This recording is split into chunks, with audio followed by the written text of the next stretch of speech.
Vamos a continuar con el cuarto video de cómo funciona el cerebro.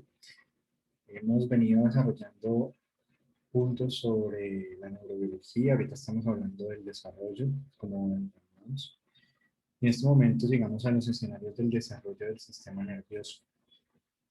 Generalmente, generalmente en psicología tendemos a utilizar la palabra desarrollo para referirnos a fenómenos que van a tener lugar a lo largo del ciclo vital, es decir, a lo largo de la historia de un individuo, a lo largo de la ontogenia. Sin embargo, también es importante considerar al menos otros dos niveles que también van a estar comprometidos e implicados en el desarrollo desde el punto de vista neurobiológico. Aquí vamos entonces a hablar de los factores genéticos que están representados por el conjunto que llamaríamos genoma, el cual es producto de otro proceso de desarrollo, pero a una escala de tiempo mucho mayor, que sería la evolución cuyo sujeto sería la especie. Y esa evolución de la especie, pues a contrapartida de la ontogenia, llamaríamos la filogenia. No obstante, en el estudio del comportamiento de los genes, el nivel de análisis es el de la población, que es el nivel de operación de la selección natural.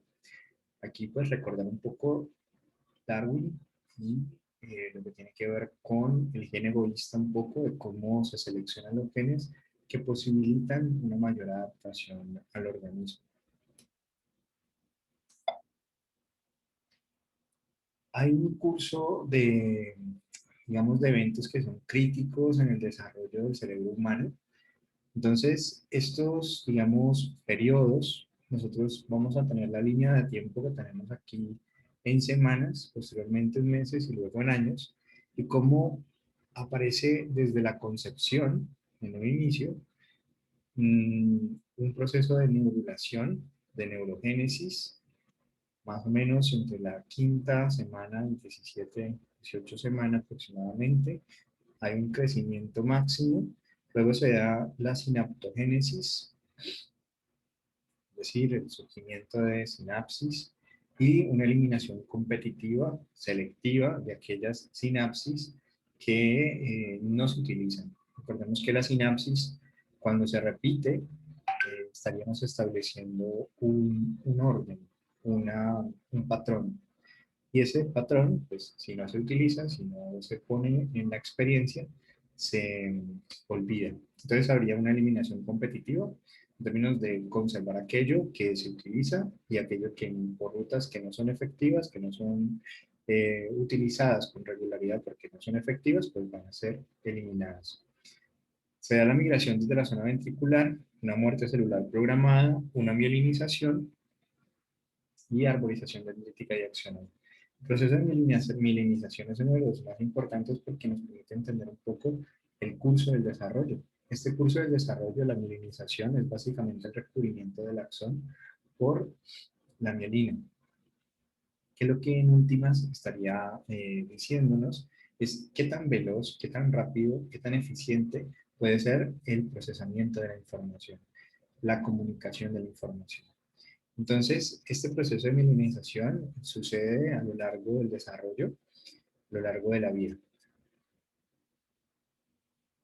Algunos de los principios de organización de la actividad nerviosa superior en la corteza cerebral, nosotros vamos a hablar prácticamente teniendo en referencia, digamos, este nivel de organización del sistema nervioso central a partir de esta estructura jerárquica, donde tenemos la corteza cerebral en su elemento superior y cómo la corteza cerebral va a regular todos los elementos subcorticales, tales como el encéfalo, los ganglios basales, el cerebelo, el sistema límbico, el tallo cerebral y la médula espinal. Básicamente, el cerebro, digamos que estamos nosotros habituados a pensarlo como una corteza cerebral, porque finalmente una de las unidades de análisis que nos importan de forma muy importante en la neuropsicología tiene que ver que las funciones psicológicas se organizan en la corteza cerebral. Esa corteza cerebral, digamos que el órgano como tal donde reposa esa corteza cerebral es el cerebro. Entonces, la corteza cerebral va a ser como el elemento orgánico básico del comportamiento, es la unidad de análisis, digamos, por excelencia, y recordando lo que mencionábamos en videos anteriores, va a ser uno de los posibles niveles de análisis. La corteza cerebral es el más alto nivel de integración de los procesos sensoriales, motores, motivacionales y cognitivos, como recordábamos un poco de los bloques funcionales que leíamos en la lectura. La corteza cerebral y la evolución es un resultado de la evolución biológica, es decir, que nuestra corteza cerebral, en términos de evolución, nosotros como Homo sapiens, somos quienes tenemos una de las cortezas cerebrales más complejas y más enriquecidas. Visto desde esta perspectiva, entonces, es muy interesante entender por qué nuestro comportamiento es más complejo si nuestra corteza cerebral igualmente lo es. La tendencia general básica de la evolución de la corteza cerebral está orientada así hacia aumentar las unidades de procesamiento, es decir, el número de neuronas de nuestro cerebro es uno de los aspectos característicos porque nuestra neurona tiene a través del axón, a través de las dendritas, pues bifurcaciones, comunicaciones cada vez más complejas, todo conectado con todo y con un procesamiento en paralelo que privilegia la información que es utilizada. ¿Cuáles son las tendencias de la evolución cerebral? Bueno, aquí nosotros en el lado izquierdo tenemos la corteza frontal, parietal, temporal y occipital. Y en este orden, digamos, primero tendríamos que decir que nuestra evolución cerebral ha marcado o está marcada por un aumento general del número de unidades básicas de procesamiento, que serían las neuronas, con el consecuente aumento del volumen cerebral. Es decir, que nuestro cerebro eh, tiene un volumen bastante alto en comparación al peso corporal, a nuestro cuerpo. Eh, y eso digamos que tiene unas implicaciones para el funcionamiento de nuestro comportamiento. Incremento de la conectividad intrínseca del cerebro, es decir, el soma de la neurona tiene axones y dendritas, y esta es lo que vamos a denominar la sustancia blanca cortical, que son todo este conjunto de conectividades al interior. Es decir, que la corteza frontal, parietal, temporal y occipital están altamente interconectadas. Y otro elemento de la evolución cerebral pues es el desarrollo significativo de la corteza cerebral, un aumento de la región prefrontal de la corteza cerebral, un incremento en el número y complejidad de los plegamientos corticales. Aquí digamos que podemos hacer el símbolo un poco de una maleta pequeña que tiene que meter mucha información. Cuando nos vamos de viaje y tenemos una maleta con un tamaño pequeño, se dan estos pliegues, estos giros, debido, digamos, a esta limitación de espacio que tenemos, ¿no? Y que el canal de parto limita.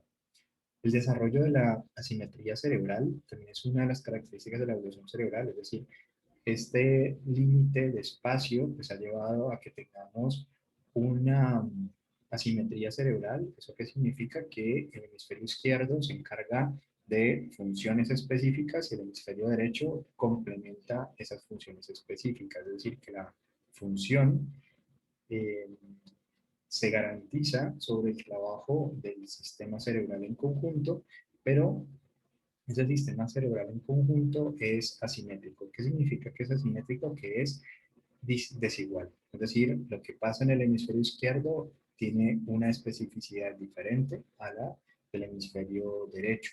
El lóbulo frontal izquierdo al lóbulo frontal derecho complementan la función ejecutiva en particular, por ejemplo.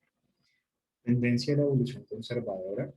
Esa tendencia a la evolución conservadora significa entonces que lo que nos ha sido útil es lo que nosotros vamos a pasar a la siguiente generación. Entonces, el lóbulo frontal es una de las conquistas donde tenemos la región prefrontal de la corteza cerebral.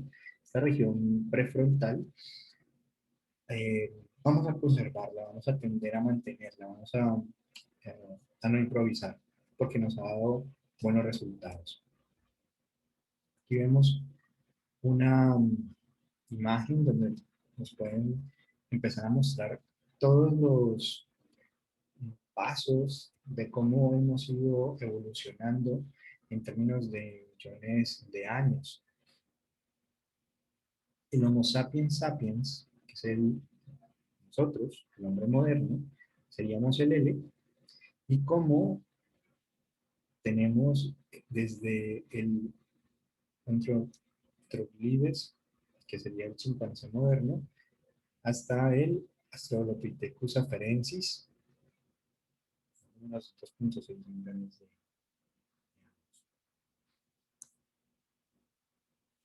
El desarrollo del cerebro homínido, eh, tenemos como la bóveda craneal, que es lo que estábamos hablando un poco, a medida que tenemos una mayor bóveda craneal, pues tenemos un mayor volumen cerebral. Pero esto empieza a limitarse a nivel de la especie del Homo sapiens, que fue finalmente quien, en términos de especies, vemos que todo este conjunto de especies competían entre sí y fue quien sobrevivió. Y sobrevivió por esa complejidad que hablábamos social. Es una de las eh, teorías, digamos, que existen al respecto. La corteza cerebral es el manto de tejido nervioso que cubre la superficie de los hemisferios cerebrales, alcanzando su máximo desarrollo en los primates. Entonces, los hemisferios cerebrales serían, eh, pues no sé qué tanto conocen el cerebro, eh, serían estos elementos que estamos señalando con el mouse. Estos serían los hemisferios cerebrales. Esta unión va a ser el cuerpo calloso que va a unir a ambos hemisferios. Entonces, lo que recubre a estos hemisferios cerebrales va a ser la corteza cerebral. La corteza cerebral, por lo tanto, pues es el más alto nivel de integración de las funciones del sistema nervioso, tanto desde el punto de vista estructural como filogenético. Distinguimos tres tipos básicos de corteza: la isocorteza o la neocorteza, que fue la última en aparecer en la evolución del cerebro y se caracteriza por tener 6 láminas. Ahorita las vamos a mirar un poco más al detalle. La paleocorteza, que comprende la corteza derivada del cerebro olfatorio, generalmente compuesta por 3 o 4 láminas, y la arquicorteza, constituida por la formación del hipocampo y estructuras conexas. Es la parte más primitiva de la corteza cerebral. Aquí es donde podemos nosotros constatar la teoría constructivista neural, que sobre la base de elementos más antiguos fueron surgiendo elementos mucho más complejos. Aquí, por ejemplo, podemos nosotros notar en términos de cuerpo cómo la corteza humana supera en gran medida la del chimpancé, la del macaco, la de una ardilla, la de un mono. Más o menos es como si cogiéramos una hoja de tamaño carta, uniéramos 4 hojas de tamaño carta, y más o menos esa sería extendida nuestra corteza cerebral. Y pues lo que mencionábamos un poco en términos del cuerpo, ¿no? Pero no me quiero detener allí. Como es el elefante, pues por el volumen que tiene, eh, pese a esto, nosotros somos uno de los que mayor corteza cerebral tenemos. La composición de la corteza cerebral. El peso del cerebro humano adulto normalmente se calcula entre 1.200 a 1.500 gramos. Se ha estimado que el número de neuronas de la corteza cerebral más o menos es equivalente a 10 a la 11. Y eso, pues, si lo ponemos un poco en metáfora, digamos que ni siquiera alcanza a ser el número de estrellas que vemos en el firmamento, en el universo. Teniendo en cuenta el número de sinapsis que forman esas neuronas, se ha estimado en 10 a la 14. Las células que componen la corteza cerebral son fundamentalmente dos tipos, las neuronas y las células gliales. Las células gliales son células que cumplen diversas tareas entre las que vamos a incluir el soporte, la nutrición y defensa de las neuronas. Es decir, que básicamente están allí como una forma de resguardar a la neurona. Las glías son mucho más numerosas que las neuronas en una proporción de 1 a 10, es decir, por cada neurona hay 10 células gliales aproximadamente. La corteza cerebral, digamos, cuando lo miramos pues, en un microscopio con atención, pues podemos ver la corteza cerebral. Desde el punto de vista morfológico, la corteza cerebral es una lámina de tejido nervioso que está conformada por uniones horizontales y verticales de células nerviosas. Las células nerviosas, como hemos mencionado, son las neuronas y las glías. Las neuronas en general las clasificamos como células de proyección o piramidales e interneuronas. Las células de proyección o piramidales podemos imaginarnos una neurona motora que su axón puede ir desde la corteza parietal, ¿vale? Desde el cerebro, y su axón extenderse hasta la médula espinal. Es muy extendida y puede llegar entonces a músculo en ese conjunto de interconexiones. Y las interneuronas, que se harían esa puente o esa conexión entre las células de proyección. Las neuronas corticales establecen dos tipos básicos de conexiones. Dentro de la misma corteza vamos a denominarlas conexiones intrínsecas, y las conexiones que se dan entre la corteza con otras estructuras del sistema nervioso, pues van a ser conexiones extrínsecas. En ese sentido, entonces nosotros hablamos de conexiones intrínsecas y extrínsecas del sistema nervioso humano. Esta es la estructura básica de la corteza cerebral. Estamos hablando del neocórtex. Nos vamos a casi que a limitar a este córtex, para familiarizarnos con que tiene 6 láminas. Si bien no es el objetivo, digamos, del diplomado como tal, sí me parece importante que sepamos un poco sobre de qué está hecha, de qué está compuesta y entender que juega un papel también en la explicación de algunas de las alteraciones que nosotros vamos a hablar. Las neuronas van a constituir la corteza cerebral y por su forma, es decir, por su morfología y por su función, vamos a encontrar dos tipos básicos. Las neuronas de proyección piramidales son el 70 u 80% de todas las neuronas. Por lo general son excitatorias, utilizan glutamato como neurotransmisor, es decir, que el glutamato como tal es excitatorio, establecen conexiones largas dentro y fuera de la corteza, es decir, que las neuronas de proyección son tanto conexiones intrínsecas como extrínsecas, participan en esos circuitos. Se encuentran en todas las láminas, pero especialmente en la lámina 3, 5 y 6. Entonces, si nosotros lo miramos, estas neuronas piramidales se encuentran principalmente en láminas 3, 5 y 6. ¿Y por qué le denominamos piramidales? Por su forma piramidal. Constituyen los sistemas de salida eferentes de la corteza, típicamente. En la lámina 3, circuitos córtico-corticales, ¿sí? Es decir, que van entre la corteza y estructuras corticales. Lámina 5, circuitos córtico-subcorticales.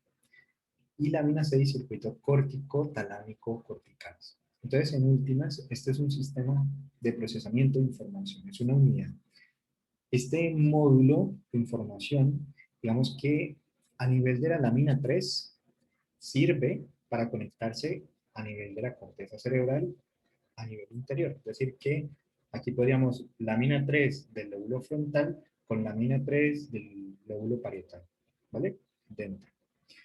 En la lámina 5, ya pasamos de una neurona que se encuentra en el lóbulo frontal, puede tener entonces conexión con estructuras subcorticales, es decir, con el diencéfalo, por ejemplo, o con el mesencéfalo, ¿vale? Y ya en lámina 6, la lámina 6 ya es mucho más lejana, porque va a tener circuitos córtico, talámico, corticales. Es decir, que va a tener un sistema de relevo entre la corteza, el tálamo y otro elemento de la corteza. Eh, y eso, digamos que es muy interesante, digamos, de también notar de cómo esta unidad de procesamiento pues, permite conexiones eh, entre sí, todo está conectado con todo.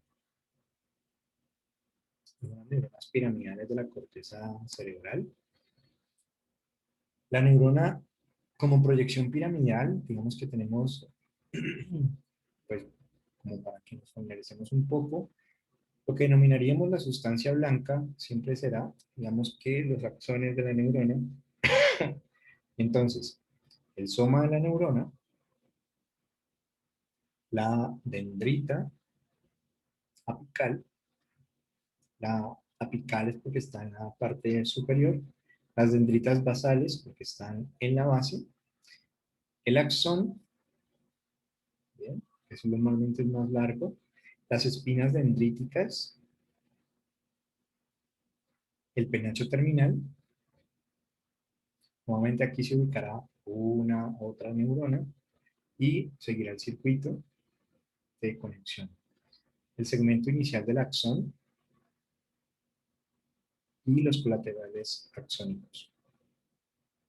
Normalmente los neurotransmisores operan donde están estas puertas de entrada de conexión, de interconectividad. Normalmente están allí. La orientación espacial de la neurona piramidal es fundamentalmente vertical. La neurona piramidal proyecta largas distancias a través de sus axones que van a penetrar en una sustancia blanca subcortical, es decir, donde están los axones y dendritas de eh, otras neuronas subcorticales. La estructura básica de la corteza cerebral, tenemos las interneuronas. Las interneuronas van a ser ese puente entre neuronas. Las interneuronas van a realizar sinapsis con otras neuronas localizadas en la proximidad de su soma. ¿Eso qué significa? Pues que es básicamente como un circuito. Nuevamente, si las neuronas piramidales son netamente excitatorias, las interneuronas son inhibitorias. Lo que tratan de hacer es un poco regular el, el circuito como tal. Digamos que no todo esté excitatorio ni todo esté inhibitorio, que haya como un equilibrio. Constituyen entre el 30% y 40% de todas las neuronas corticales. Son inhibitorias, con algunas excepciones, normalmente utilizan como neurotransmisor GABA, conforman sistemas sinápticos con neuronas piramidales u otras interneuronas denominados circuitos locales o circuitos intrínsecos.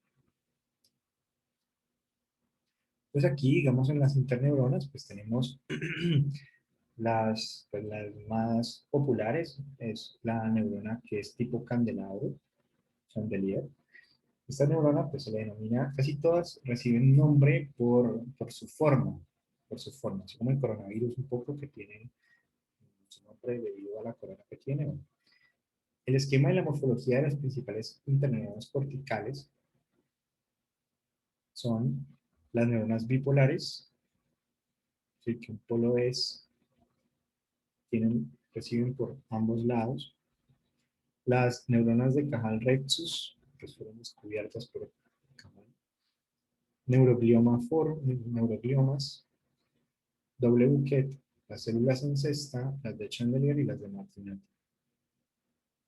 El neurotransmisor que liberan van a ser tres factores básicos que nos van a determinar el efecto funcional de las interneuronas.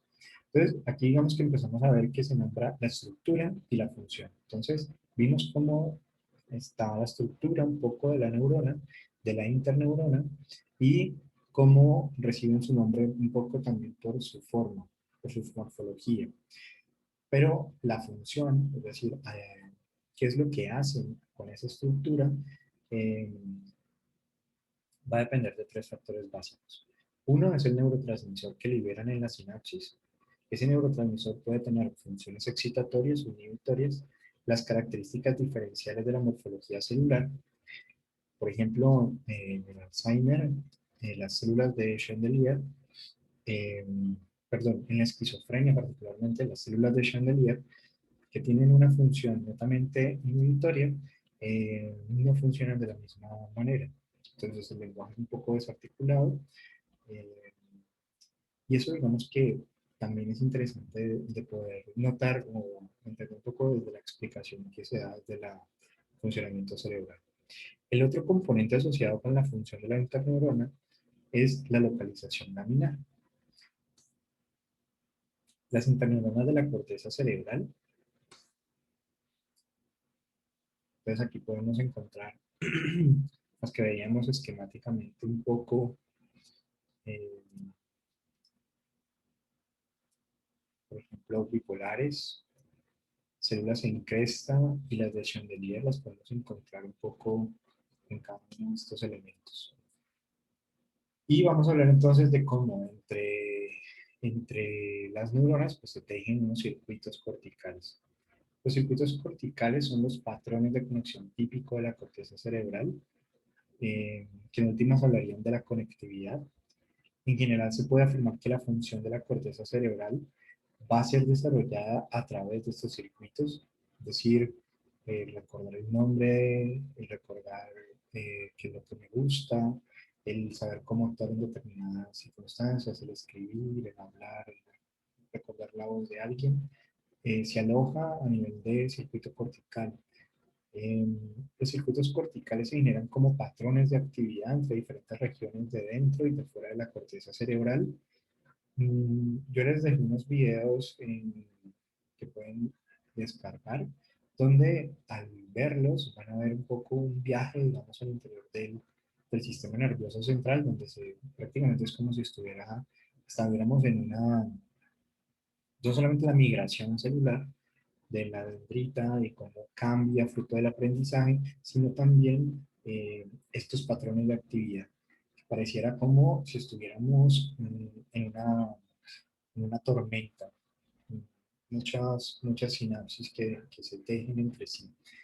Eh, entonces, pensar la actividad humana, el comportamiento, la conducta, como actividad cerebral que se da gracias a estos patrones de actividad, estos circuitos corticales.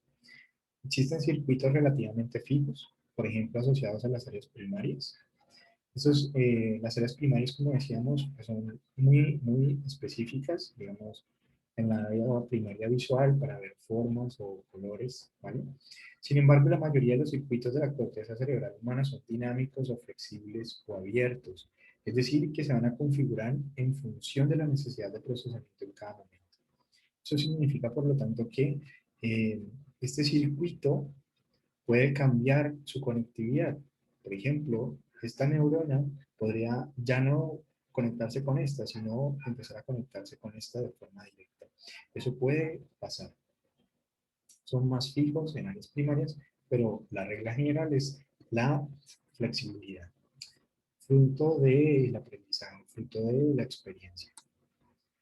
Estructuras de la corteza cerebral, algunos antecedentes. Entonces, aquí, por ejemplo, el estudio de la estructura celular de la corteza cerebral dependió principalmente de dos factores. El primero, la microscopía, es decir, contar con un microscopio, y la atención celular. Porque tener un microscopio, pero además ver qué es lo que está, de qué forma se diferencian entre sí las neuronas de las células, por ejemplo, gliales, permite entonces trazar como las rutas, poder ver las formas, la morfología, qué se conecta con qué.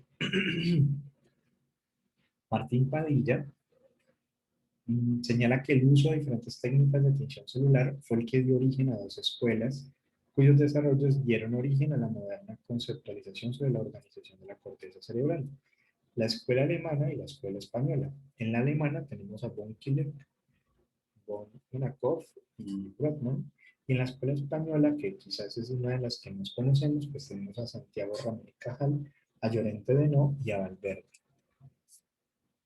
Utilizando la función de Mills, es cómo se pueden diferenciar, digamos, las diferentes láminas de la corteza cerebral y las distintas neuronas que aparecen en ellas. La tinción de Golgi de Ramón y Cajal, y entonces con la técnica de Golgi pues fue posible teñir entre el 1 y el 5% de las neuronas de manera completa, que incluía tanto el soma como sus procesos. Es decir, qué se relaciona con qué. La tinción de Golgi. Las primeras observaciones de la estructura celular de la corteza cerebral, encontramos que eh, el tejido no fijado o fijado pobremente en alcohol era normalmente utilizado con un comprimido en vidrio. En 1849, Kohler traza los primeros esquemas de células nerviosas, a las cuales denomina piramidales. Quizás notar, digamos, las piramidales era porque son muy, muy grandes, son muy evidentes. Maynard, en el 67 y el 72, 1800, mm, hace las primeras descripciones sistemáticas de una organización laminar de la corteza cerebral.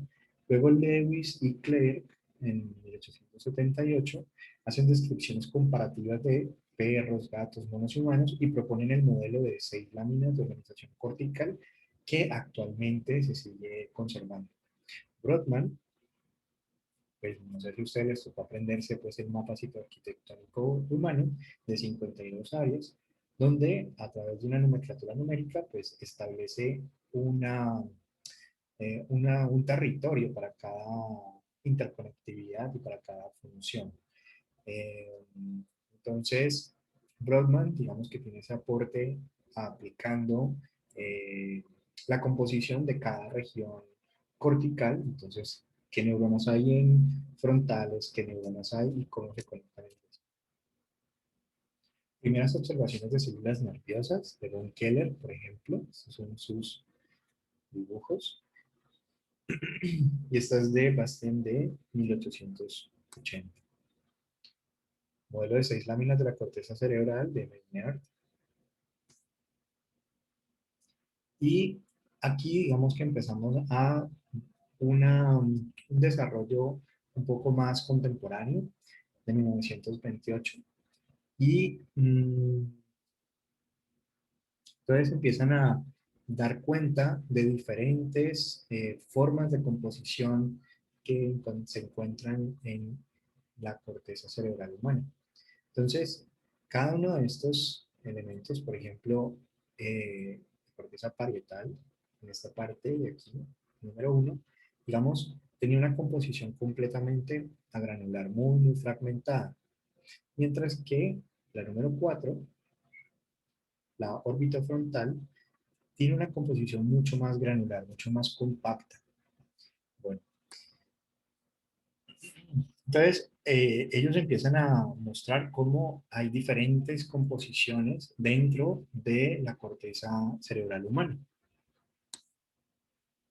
Entonces, en ese modelo de las 6 láminas, digamos que se va a plantear que la lámina 1 es una lámina molecular que va a contener pocas células, en donde se va a destacar células horizontales Cajal Rexus, donde aparecen penachos terminales de las dendritas apicales, es decir, los que están en a su parte superior del soma de las neuronas piramidales. Lámina 2 granular externa, donde tenemos piramidales pequeñas y numerosas interneuronas. Luego una lámina 3 piramidal externa, que está compuesta de piramidales medianas, donde los axones de estas neuronas van a dar esta conexión córtico-cortical, ipsi y contralateral, es decir, en el mismo hemisferio y en hemisferios contralaterales. O sea, una neurona izquierda se conecta con una derecha. Lámina 4, que están granulares, va a contener interneuronas de axón corto, especialmente prominentes en cortezas sensoriales, donde llegan proyecciones que vienen del tálamo relacionadas con la atención. Bueno, uno de los aspectos de los déficits de atención tiene que ver con el tálamo y la corteza frontal, que tiene alta conectividad con el tálamo, a nivel dorsal principalmente, dorsolateral. La lámina 5, piramidal interna, está compuesta por piramidales grandes y medianas. Sus axones van a conformar las vías corticales que reciben proyecciones del tálamo. Y la lámina 6, multiforme, tiene células heterogéneas. Piramidales modificadas, por eso quizás el nombre multiforme. Sus dendritas apicales se ramifican en la lámina 4. Sus axones se proyectan al tálamo formando un sistema córtico-talámico cortical. Este es el modelo de las 6 láminas que anteriormente se menciona un poco a nivel de modelo esquemático. Es como se mencionan aquí las neuronas y su composición. Este es el mapa citoarquitectónico de Brodmann. Organización columnar de la corteza cerebral, algunos antecedentes. Entonces, con el sulfato de plata, Camilo Golgi, entre el 73 y el 83, hace sus primeras observaciones de distintos tipos de células en la corteza cerebral, piramidales y no piramidales.